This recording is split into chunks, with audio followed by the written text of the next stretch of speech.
नमस्कार दोस्तों, स्वागत है आपका आपके अपने चैनल फर्स्ट क्लास एजुकेशन में। तो अब हम 16 अगस्त 2021 के लिए महत्वपूर्ण करंट अफेयर सवाल देखने वाले हैं और इनके स्टैटिक जीके और फैक्ट जो इससे रिलेटेड बन सकते हैं वह भी हम इसमें देखने वाले हैं। और यह जो वीडियो है वह आपके आने वाली प्रतियोगी परीक्षाओं के लिए महत्वपूर्ण होगा और आपके नॉलेज पर्पज से भी यह इंपॉर्टेंट होगा। चलिए दोस्तों स्टार्ट करते हैं आज का वीडियो। सबसे पहला क्वेश्चन है हमारा, हाल ही में किस राज्य केंद्र शासित प्रदेश ने फेसलेस सेवा शुरू की है? वह कौन सा राज्य है या केंद्र शासित प्रदेश है जिसने फेसलेस सेवा शुरू की है? दिल्ली, उत्तराखंड, लद्दाख या उत्तर प्रदेश? तो वह कौन सा राज्य हो जाता है हमारा? वह हो जाता है दिल्ली। कौन सा है? केंद्र शासित प्रदेश हो जाता है दिल्ली। अब फेसलेस का मतलब क्या है इसमें? सबसे पहले हम जान लेते हैं कि फेसलेस इसका मतलब क्या है। तो दिल्ली सरकार ने क्या किया है, फेसलेस ऐसी 23 सेवाएं शुरू की है। क्या की है? जो फेसलेस है योजना, इसके तहत 33 सेवाएं जो क्या कर रही है, स्टार्ट करी है। अब इन सेवाओं में आएगा क्या? तो सबसे पहले जैसे कि ड्राइविंग लाइसेंस, क्या होगा? ड्राइविंग लाइसेंस जो अब आपको क्या करना पड़ेगा, फेसलेस मतलब कि आपको ऑनलाइन ही घर पर मिल जाएगा। जैसे कि अपने जो प्रमाण पत्र होते हैं किसके? लाइसेंस के, या माल या यात्री वाहनों के लिए परमिट जो होता है वहाँ, या पते में बदलाव, क्या होता है पते में बदलाव, जैसे कि हम आधार कार्ड का कराते हैं वैसे पते में बदलाव। और ऐसे जो महत्वपूर्ण जो कार्य है जो आपको जाके करवाना पड़ता है, ऐसे ऐसे 33 तरह के कार्य है जो आपको अब क्या करना पड़ेगा, अब आप ऑनलाइन कर सकते हैं। यहाँ इस सेवा का उद्देश्य हो जाता है। यह दिल्ली सरकार ने स्टार्ट करी है। ठीक है दोस्तों, तो इसका आंसर क्या हो जाएगा हमारा? दिल्ली। क्या हो जाएगा इसका आंसर? दिल्ली हो जाएगा। अब हम कुछ दिल्ली के बारे में महत्वपूर्ण बातें जान ले। तो सबसे पहले है, जहां वोट वहां वैक्सीनेशन अभियान किससे संबंधित है? तो वह किससे संबंधित है हमारा? कोविड-19 की जो वैक्सीन है उससे संबंधित है और यह दिल्ली सरकार का है। किसका है? यह दिल्ली सरकार का है, जिन्होंने क्या किया था कि जहां आप वोट डालते हो वहीं पर आपको जाके वैक्सीन लगाना है। यह उन्होंने पहल स्टार्ट की थी। हुमायूं का मकबरा कहाँ स्थित है? तो यहाँ भी कहाँ स्थित है? यहाँ भी दिल्ली में स्थित है। और इसको क्या बोलते हैं? पूर्व का ताजमहल इसी को बोलते हैं। क्या बोलते हैं? पूर्व का ताजमहल भी हम इसी को बोलते हैं। और इसको क्या बोलते हैं? ताजमहल की भद्दी नकल। क्या बोलते हैं? जो ताजमहल है उसकी भद्दी नकल जो बोलते हैं वह भी इसी को बोलते हैं या इसके निकनेम हो जाते हैं। मुख्यमंत्री कोविड-19 परिवार आर्थिक सहायता योजना, यहाँ भी कहाँ की है? तो यहाँ भी दिल्ली सरकार की है। और इसमें क्या होगा, जिस सदस्य का यदि कोई परिवार कोविड-19 के कारण जिनकी मृत्यु हो गई है तो उनको आर्थिक सहायता के रूप में 50,000 रुपये तक दिया जाना, यह इसमें घोषणा की गई थी। कौन सी योजना थी? तो मुख्यमंत्री कोविड-19 परिवार आर्थिक सहायता योजना। अनिल बैज कहाँ के? बैजल जो है कहाँ के उपराज्यपाल है? तो दिल्ली के जो उपराज्यपाल है वह कौन होते हैं हमारे? अनिल बैजल जी हो जाते हैं। और यहाँ के सीएम कौन होते हैं? तो आप सभी जानते हैं, यह है अरविंद केजरीवाल। कौन है? अरविंद केजरीवाल जो है यहाँ के सीएम हो जाते हैं। दिल्ली की विधानसभा की सीट कितनी है? तो दिल्ली में विधानसभा की सीट कितनी है? 70 है। कितनी है? 70 विधानसभा की सीट है। और दिल्ली में 10% मंत्री बनते हैं।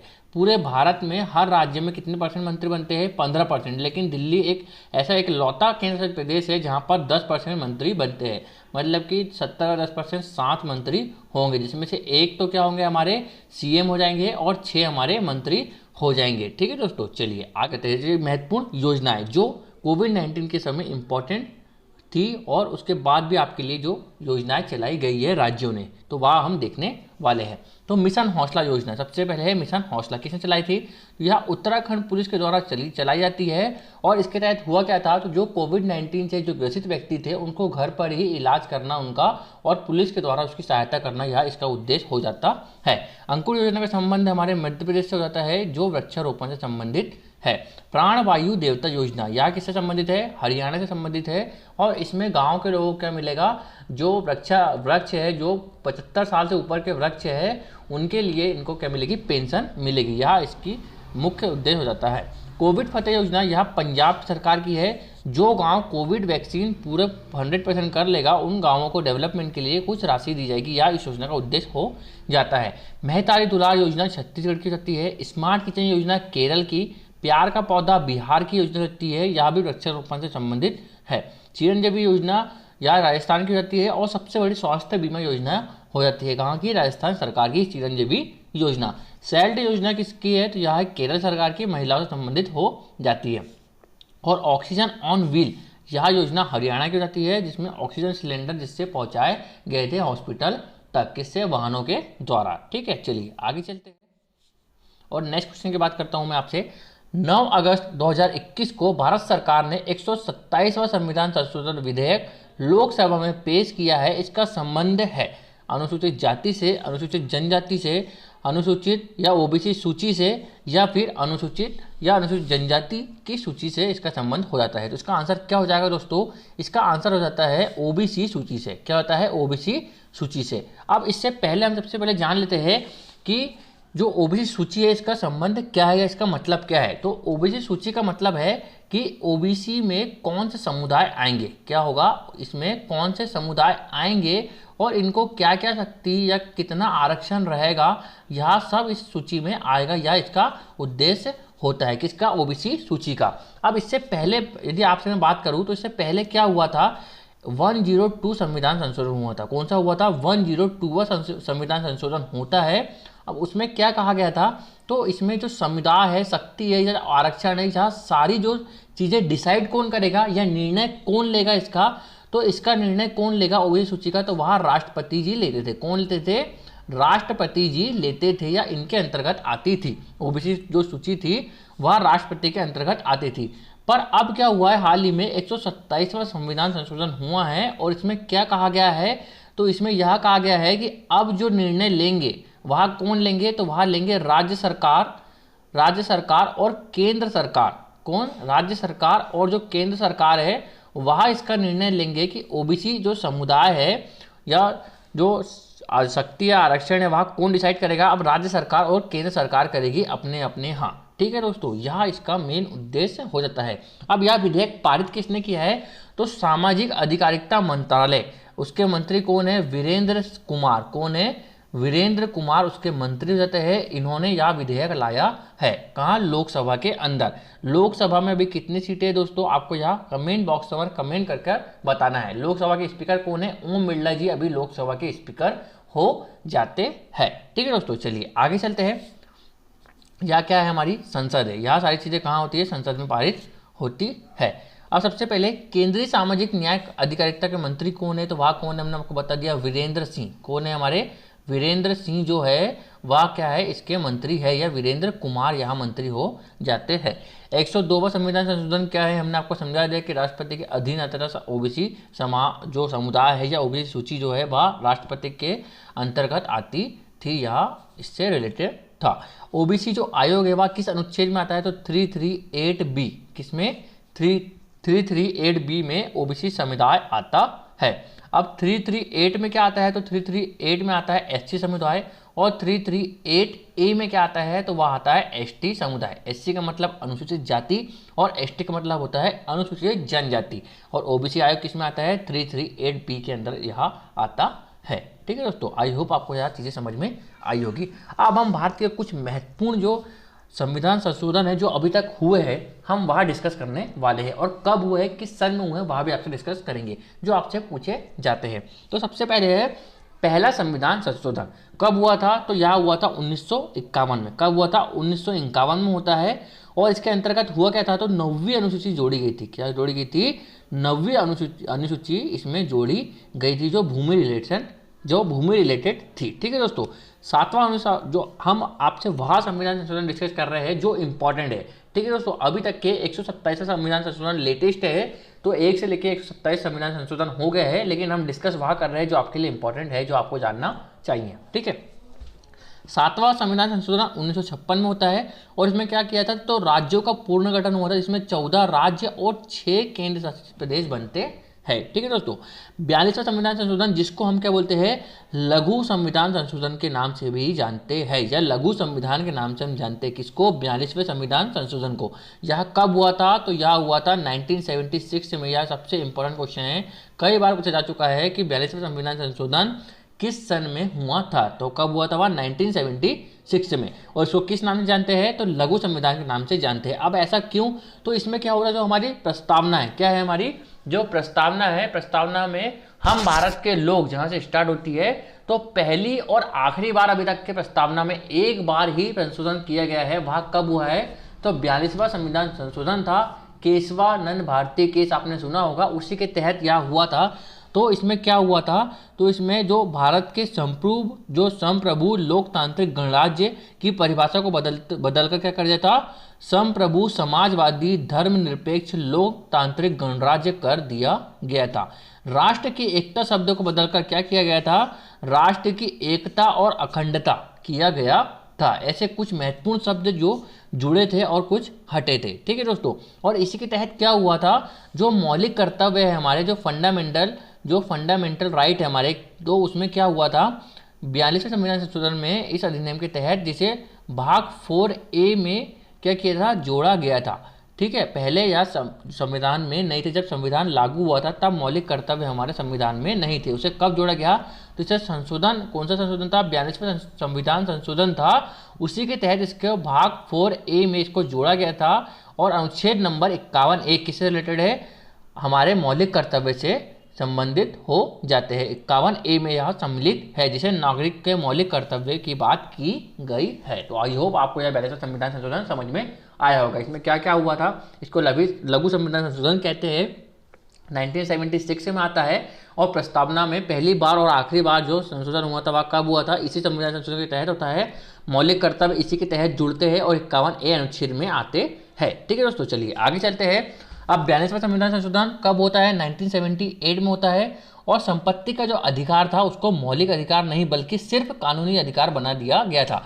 जो हमारा संपत्ति का अधिकार था पहले क्या था, वह मौलिक कर्तव्य मौलिक अधिकार था, अब उसको क्या कर दिया गया था, अब उसको कानूनी अधिकार बना दिया गया। किससे, 44वें संविधान संशोधन से। अगला है 52वां संविधान संशोधन 1985 में होता है। और 10वीं अनुसूची जो किससे रिलेटेड है, दल बदल, किससे रिलेटेड है, दल बदल जो कानून है, जिससे क्या होता है, जो पक्ष विपक्ष के नेता है अपना दल बदल सकता है, उसके तहत यह रिलेटेड है 52वां संविधान संशोधन और 10वीं अनुसूची। ठीक है, 61वां संविधान संशोधन कब होता है, 1989 में होता है। और मतदान की जो उम्र है 21 वर्ष से घटाकर क्या कर दी गई थी, 18 वर्ष कर दी गई थी। यह क्वेश्चन मोस्ट IMP है कि 21 संविधान संशोधन के तहत जो मतदान की उम्र है 21 से 18 वर्ष कर दी गई। यह यदि आपसे क्वेश्चन पूछ ले तो इसका आंसर क्या हो जाएगा, 61वां या 61वां संविधान संशोधन। ठीक है, 73वां संविधान संशोधन 1992, ग्रामीण स्थानीय प्रशासन पंचायतों की व्यवस्था, जो पंचायती राज्य है वह किससे आता है, 73वें संविधान संशोधन से आता है। नेक्स्ट है 86वां संविधान संशोधन, अनुच्छेद 21A को शामिल करता है, जो शिक्षा से संबंधित है। किससे संबंधित है, यह शिक्षा से संबंधित है। पहले शिक्षा किस सूची का विषय था, तो पहले शिक्षा राज्य सूची का विषय था। और इसके तहत 86वां जो संविधान संशोधन है, इसके तहत क्या होता है, जो शिक्षा है इसको समवर्ती सूची का विषय बना दिया जाता है। किसका, समवर्ती सूची का विषय बना दिया जाता है। किसके तहत, 86वां संविधान संशोधन के तहत।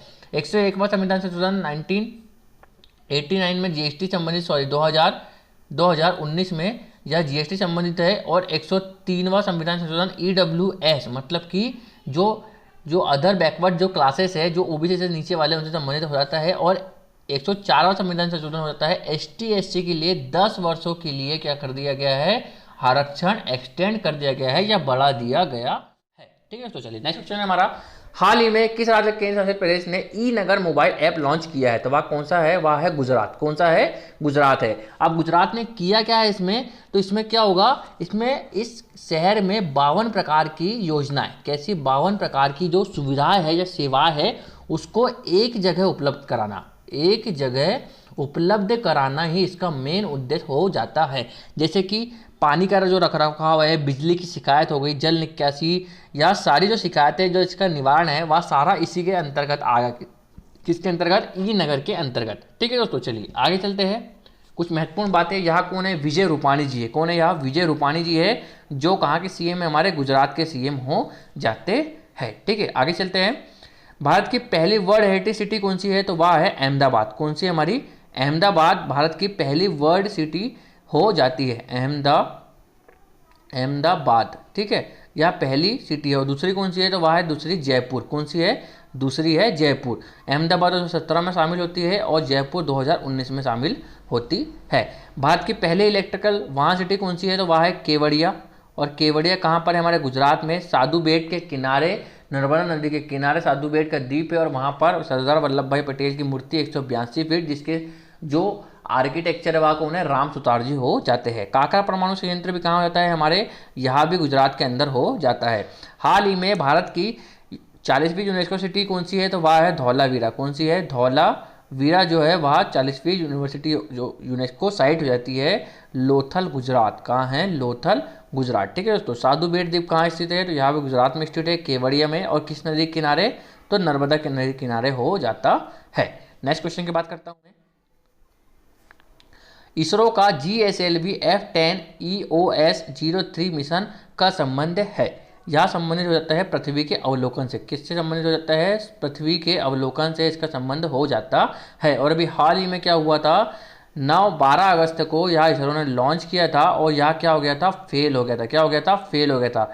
यह 3 स्टेप में था, तो इसमें जो पहली स्टेप और सेकंड स्टेज, या सेकंड है या फर्स्ट है, यह दोनों क्या हो गई थी, सफल हो गई थी। और जो तीसरी स्टेज थी जिसमें क्या था, क्रायोजेनिक टेक्निक। क्या थी, क्रायोजेनिक जो टेक्निक है जिसमें क्या होता है, तरल फ्लूइड होता है। क्या होता है, तरल फ्यूल होता है, वह क्या इसमें भरा होता है, जिस यहाँ क्या होता है, फेल हो गया था। क्या हो गया था, यहाँ फेल हो गया था कुछ तकनीकी समस्या के कारण यहाँ फेल हो गया था। कौन सा था वह, GSLV F10। और संबंधित किससे है, तो यह है पृथ्वी के अवलोकन से। किससे संबंधित है, यह पृथ्वी के अवलोकन से संबंधित हो जाता है। इसरो की बात करता हूँ, तो इसरो की स्थापना कब होती है, यह होती है 15 अगस्त 1969 से। और अभी इसके जो हेड है वह कौन है, के सिवान जी हो जाते हैं। कौन होते हैं, के सिवान जी हो जाते हैं। और इन्हीं को वॉन कर्मन अवार्ड भी किनको मिला है, के सिवान जी को ही वॉन कर्मन अवार्ड से नवाजा गया है। ठीक है दोस्तों, चलिए आगे चलते हैं, कुछ महत्वपूर्ण बातें जान लेते हैं। यहाँ इसरो हो, इसरो का जो मुख्यालय है यहाँ कहाँ हो जाता है, हमारे बेंगलुरु में। कहाँ पर जाता है, बेंगलुरु में इसका मुख्यालय हो जाता है। नेक्स्ट है, GSLV का पूरा नाम क्या है, तो नाम क्या हो जाता है, जियो सिंक्रोनस सैटेलाइट लॉन्च व्हीकल इसका नाम हो जाता है। 104 उपग्रह किस रॉकेट ने लॉन्च किए थे, तो भारत का कौन सा रॉकेट था जिससे हमने क्या किया था, 104 जो उपग्रह थे हमने लॉन्च किए थे, तो वह क्या जाता है, PSLV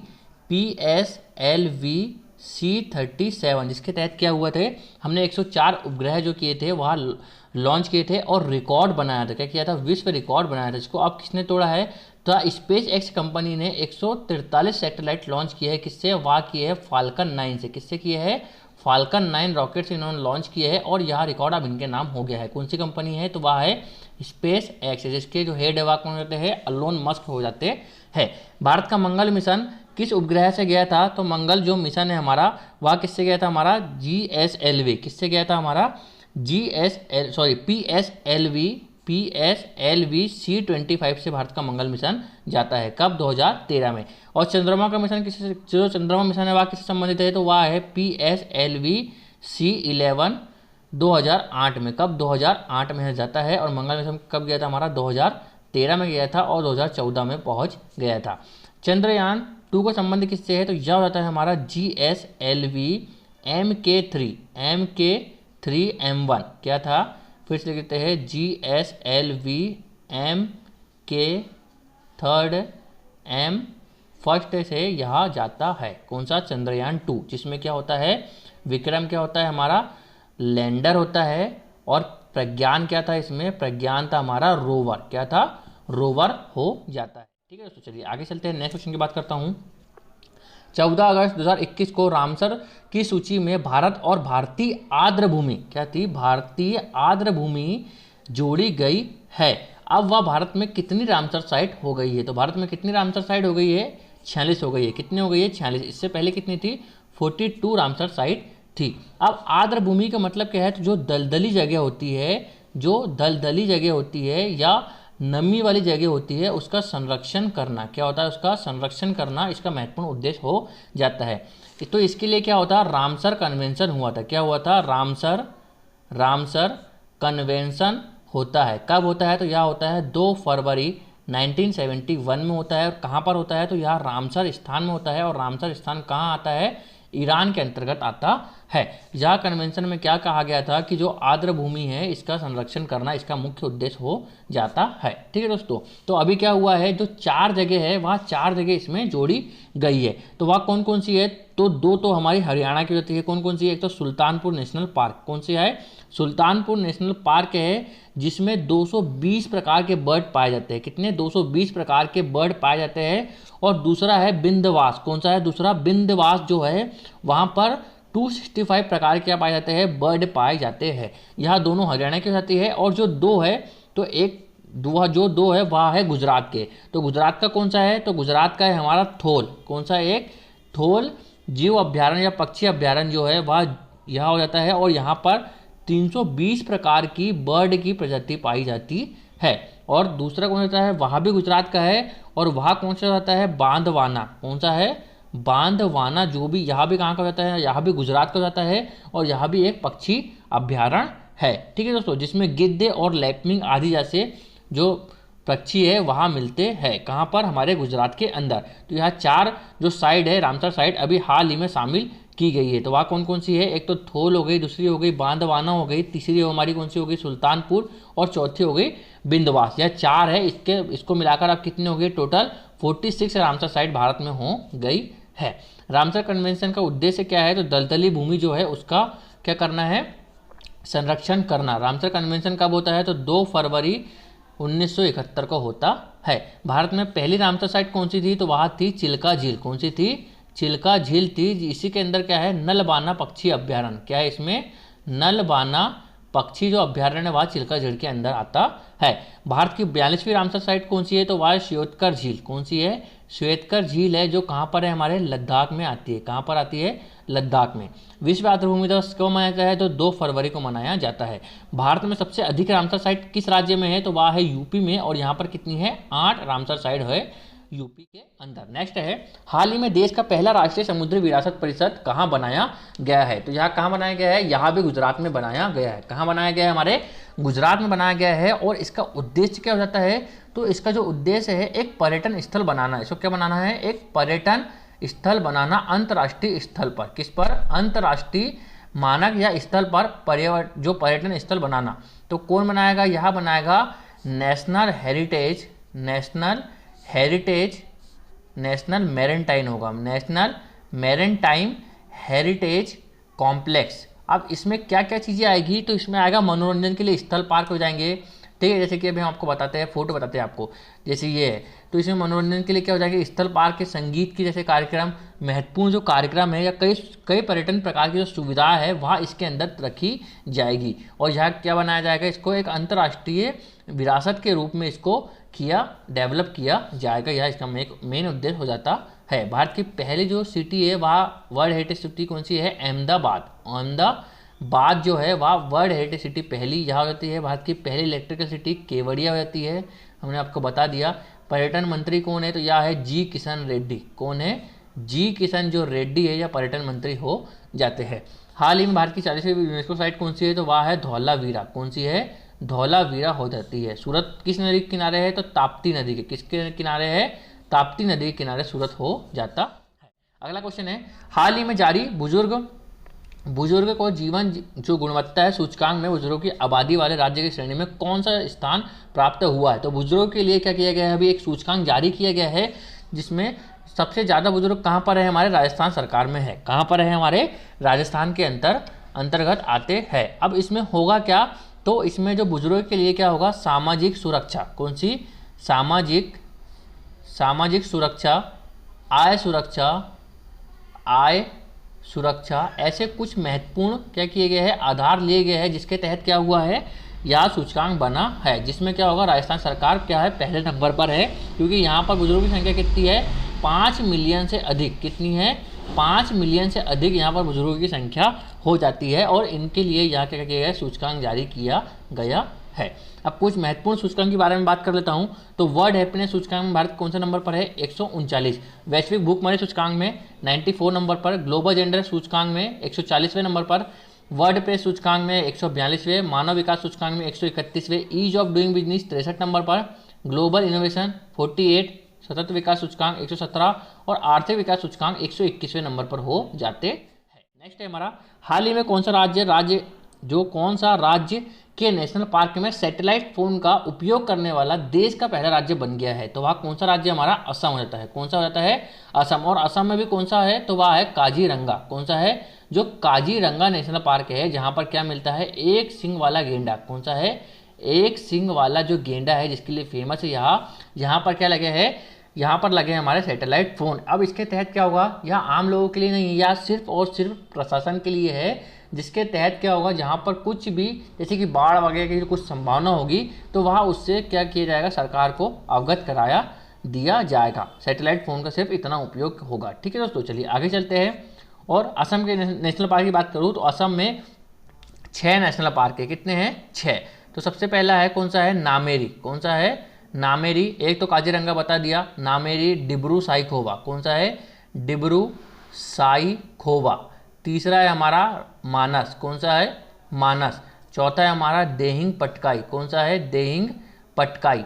और यह सबसे लेटेस्ट है, जो भारत का भी लेटेस्ट नेशनल पार्क बना है। और एक है रायमोना। कौन सा है? एक रायमोना है। ऐसे यहाँ पर 6 जो नेशनल पार्क हो जाते हैं। असम की पहली वित्त मंत्री कौन सी है? तो वह है अजंता नियोग। कौन सी है?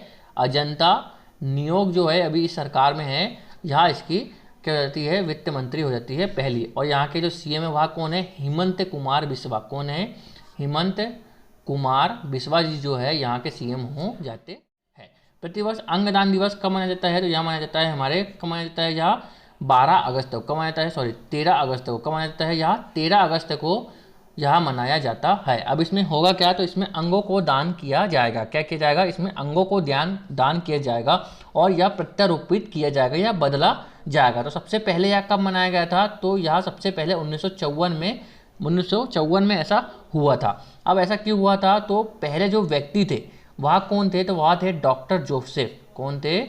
डॉक्टर जोसेफ मुर्रे जो थे, इन्होंने क्या किया था? अंग प्रत्यारोपण किया था। क्या किया था? अंग प्रत्यारोपण किया था। किनका किया था? तो वह थे रोनाल्ड ली। कौन थे? रोनाल्ड ली जो थे, इन्होंने अपने भाई को क्या दी थी? किडनी दी थी। क्या दी थी? किडनी दी थी। इसी का इन्होंने प्रत्यारोपण किया था डॉक्टर जोसेफ मुर्रे ने। कब? 1954 में। तब से ही अंगदान दिवस और इसके प्रति जागरूकता के लिए लोगों को यह दिवस मनाया जाता है। अब इसमें क्या होगा? तो इसमें जीवित व्यक्ति भी अपना अंगदान दे सकता है और जो मरने के बाद भी देह दान जो होता है वह भी कर सकता है। इसका मेन उद्देश्य हो जाता है द ऑर्गन डोनेट डे। और आज का हमारा लास्ट क्वेश्चन है, 15 अगस्त 2021 को भारत का कौन सा स्वतंत्रता दिवस मनाया गया? तो वह कौन सा है? 75वां। भारत का 75वां आज़ादी वर्ष जो है वह मनाया गया है। भारत किससे आज़ाद होता है? तो भारत ब्रिटेन से कब आज़ाद होता है? 15 अगस्त 1947 को। अब रोचक तथ्य की बात करूँ तो भारत की तरफ से, तो इसी दिन क्या होता है? जो पाकिस्तान है इसका जो दिवस है कब मनाया जाता है? 14 अगस्त को। और जो हमारा 15 अगस्त है, इसी दिन जो दक्षिण कोरिया है, कौन सा है? जो दक्षिण कोरिया है, यहाँ भी इसी दिन आज़ाद होता है। अब मैं भारत की बात करता हूँ आपसे। तो भारत ने क्या किया? भारत क्या है? भारत तीसरी सबसे बड़ी अर्थव्यवस्था है या इकोनॉमिकल देश है भारत। किसका? अपने पूरे विश्व का तीसरे नंबर की सबसे बड़ी अर्थव्यवस्था कौन सी जाती है? भारत हो जाती है। भारत में ही कुंभ का मेला लगता है, जो लगभग सबसे ज़्यादा लोगों का जमावड़ा यहीं पर होता है। और अभी जो लगा था लास्ट टाइम, उसमें कितने करोड़? 7 करोड़ लोगों ने भाग लिया था कुंभ के मेले में। ठीक है। भारत में सबसे ज़्यादा रेलवे जोन भी है भारत में, और सबसे ज़्यादा जो रोजगार है वह भी कौन देता है? तो भारत का रेलवे जो विभाग है वह सबसे ज़्यादा रोजगार विभाग देता है या रोजगार देता है। शतरंज खेल जो है, शतरंज खेल का जो शुभारंभ है या जो उपलब्धि है या अपना क्या है, यहाँ जो आविष्कार है वह भी कहाँ हुआ है? हमारे भारत देश में ही हुआ है। गणित में विशेष योगदान, गणित में जो है विशेष योगदान, जैसे कि ट्रिग्नोमेट्री जो हो गई या एलजेब्रा हो गया या जीरो हो गई, यहाँ सारी की सारी चीज़ें किसने दी है? यहाँ भी भारत ने दी है। किसको? विश्व को। चांद पर पानी की खोज, क्या की है? चांद पर पानी की खोज, जो चंद्रमा मिशन था हमारा PSLV C20 जो 11 से सबसे पहले गया था चंद्रमा मिशन, उसमें जो पानी की खोज वहाँ पर किसने करी थी? तो भारत देश ने ही करी थी। सबसे पुराना बॉम्बे स्टॉक जो है, स्टॉक एक्सचेंज जो है, वहाँ भी किसका है? तो वहाँ भी भारत का है। यहाँ भारत ने विश्व को ऐसी चीज़ें दी है जो और किसी ने नहीं दी ना, विश्व में कभी किसी ने ऐसा किया है। ठीक है दोस्तों, तो ऐसा हमारा भारत महान है। तो आई होप दोस्तों आपको सारी चीज़ें समझ में आई होगी। कल का रिवीजन कर लेते हैं फटाफट से। तो वैश्विक युवा सूचकांक में भारत कौन सा नंबर पर है, तो 122 नंबर पर हो जाता है। नेक्स्ट है, हाल ही में उत्तर प्रदेश सरकार ने काकोरी ट्रेन डकैती का नाम बदलकर क्या कर दिया है, तो वहाँ कर दिया गया है काकोरी ट्रेन एक्शन। क्या कर दिया गया है, काकोरी ट्रेन एक्शन। नेक्स्ट है, डूरंडे कप का संबंध हो जाता है फुटबॉल से हो जाता है। नेक्स्ट क्वेश्चन है, एयरपोर्ट स्ट्राइक ट्रैक से वर्ल्ड एयरपोर्ट रिपोर्ट में दिल्ली कौन से नंबर पर है, तो यह है 45वें नंबर पर दिल्ली हो जाता है। कौन से, 45 नंबर पर दिल्ली हो जाता है। नेक्स्ट है, राष्ट्रीय मूल्य निर्धारण जो NPPA के निदेशक कौन चुने गए हैं, तो वह है कमलेश कुमार पंत। नेक्स्ट है, मध्य प्रदेश का कौन सा शहर वाटर प्लस बना है, तो वह है इंदौर। कौन सा है, इंदौर। नेक्स्ट क्वेश्चन है, DRDO ने निर्भया मिसाइल का परीक्षण किया, यह क्या है, एक सबसोनिक क्रूज मिसाइल हो जाती है। नेक्स्ट क्वेश्चन है, तो दोस्तों आज का वीडियो हम यहीं तक रखते हैं। आई होप आपको सारी जानकारी समझ में आई होगी। चलिए दोस्तों, आप हमारे वीडियो को शेयर कर दीजिए, आपको वीडियो पसंद आता है तो चैनल को सब्सक्राइब कर दीजिए और वीडियो को लाइक कर दीजिएगा। थैंक यू सो मच दोस्तों।